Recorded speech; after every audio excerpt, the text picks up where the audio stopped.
The morning of the 12th of July, 1943, became the most famous day of the Battle of Kursk, and with good reason.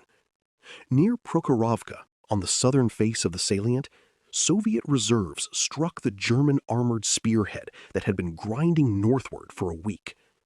The day has often been remembered as a single enormous tank collision, a battlefield of engines, guns, dust, and close-range violence. That image captures some of the terror, but not the full reality. Prokhorovka mattered because careful operational plans on both sides dissolved into a fast, confusing struggle in which tanks, infantry, artillery, aircraft, terrain, communications, and timing all fought for control of a narrowing battlefield. If you would like to move beyond the podcast, you can see my available books at militaryauthor.me. And at trackpads.com, you will find magazines and galleries with hundreds of thousands of photos and videos to explore. The setting had been shaped by the previous week of fighting.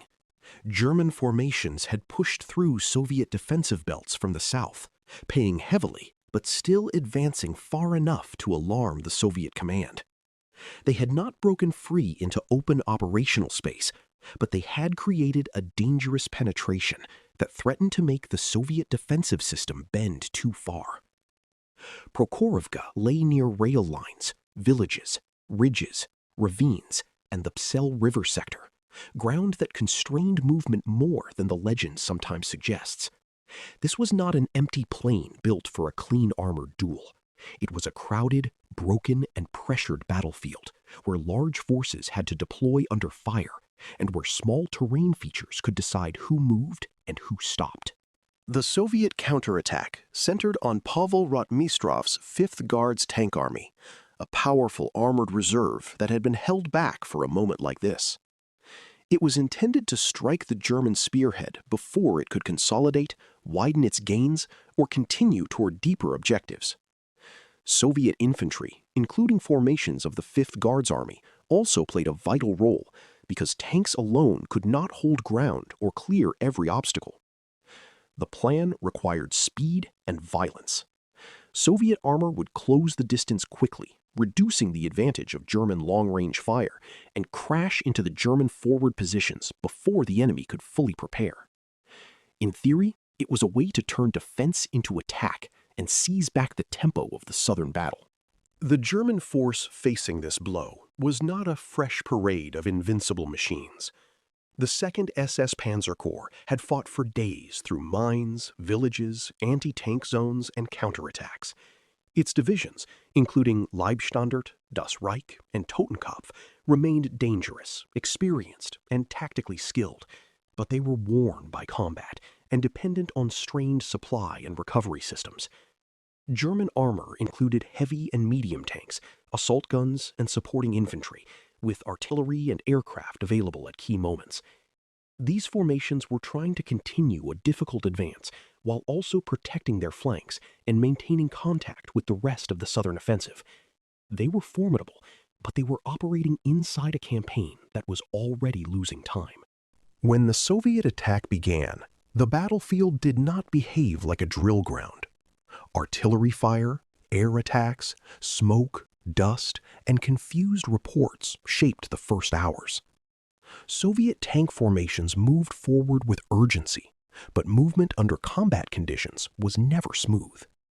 Units could lose alignment, bunch near obstacles, or become separated from supporting infantry and artillery. German defenders were not simply waiting helplessly. Many were in positions where they could fire on advancing Soviet tanks, while their own infantry and guns tried to hold key ground. The careful Soviet desire for a powerful, coordinated counterstroke quickly met the reality of restricted terrain, imperfect reconnaissance, and an enemy still capable of lethal defensive fire. The railway embankment, ravines, local slopes, and obstacles near the battlefield mattered intensely. They limited visibility, channeled movement, and created sudden close encounters. In some places, Soviet tanks did close rapidly, and fighting became chaotic at short range. In other places, German fire struck Soviet armor before it could bring its numbers fully to bear. This is why Prokhorovka is so difficult to describe honestly in one sweeping image. It was neither a perfectly ordered German defensive victory nor a simple Soviet armored avalanche. It was a series of overlapping fights in which formations entered battle unevenly.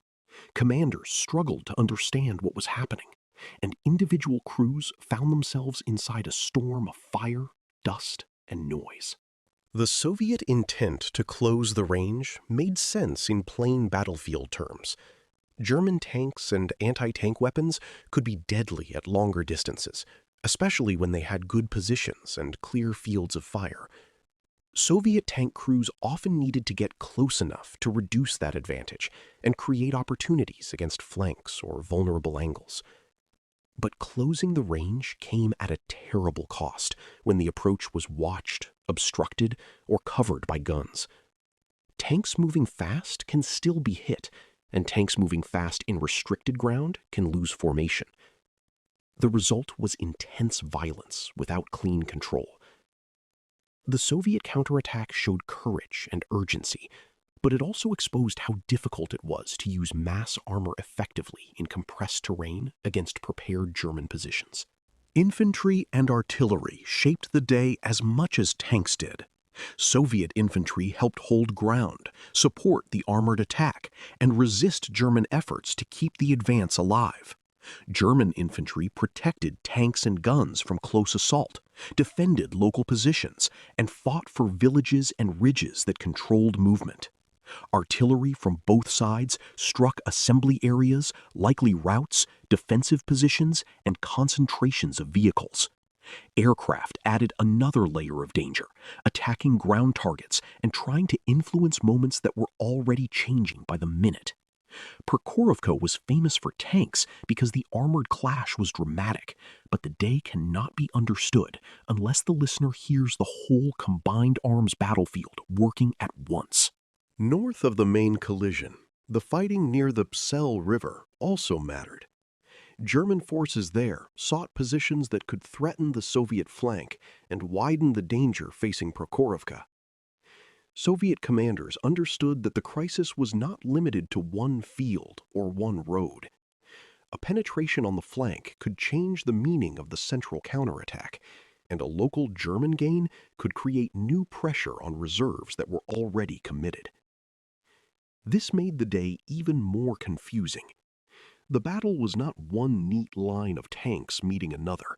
It was a shifting crisis across several connected areas, where pressure on one sector affected decisions in another, and where commanders had to act before the full picture was clear. For the commanders, the 12th of July was a day of interpretation as much as action. Rotmistrov needed his tank army to stop the German thrust, but he could not control every formation once the battle began. Vatutin and the Soviet High Command had to decide whether the counterattack was stabilizing the southern face or consuming precious reserves at an alarming rate. Manstein and the German commanders had to judge whether continued pressure could still turn southern gains into operational success. Reports from the battlefield were fragmentary, late, and often shaped by the chaos of combat. In armored warfare, the difference between success and failure is not always visible at the moment it occurs. Sometimes it becomes clear only when the day's movement is measured against the campaign's purpose. The material results of the 12th of July were severe, especially for the Soviet tank formations committed into the fight.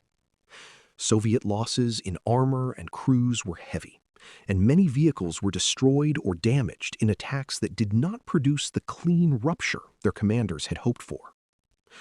German losses were real, but not the catastrophic destruction described in some older accounts. Yet, counting wrecks alone can mislead the listener if the larger purpose is forgotten. The Germans needed the southern attack to keep generating operational momentum, and Prokhorovka helped deny them the freedom and time required for that. The Soviets paid heavily, but the German spearhead did not break open the road to decisive victory.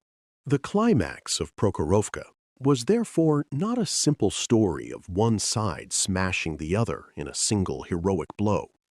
It was the violent collision of a German offensive running out of margin and a Soviet reserve commitment that stopped the danger at enormous cost. The day was fast, loud, confusing, and cruel because plans that had been drawn across maps were suddenly forced through smoke, dust, wrecked vehicles, broken communications, and frightened men trying to survive inside steel hulls and shallow positions. Prokhorovka did not end the Kursk campaign by itself, but it revealed the campaign's direction. Germany could still inflict punishment. The Soviet Union could still absorb terrible losses. But on the 12th of July, the German hope of turning southern penetration into decisive freedom began to fade into the larger failure of Operation Citadel.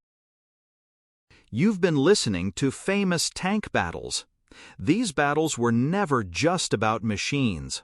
They were about doctrine, terrain, firepower, logistics, and the hard problem of turning shock into victory. For more military history writing and books, visit militaryauthor.me. And for magazines, podcasts, and a massive archive of military photos and video, visit trackpads.com. Thanks for listening.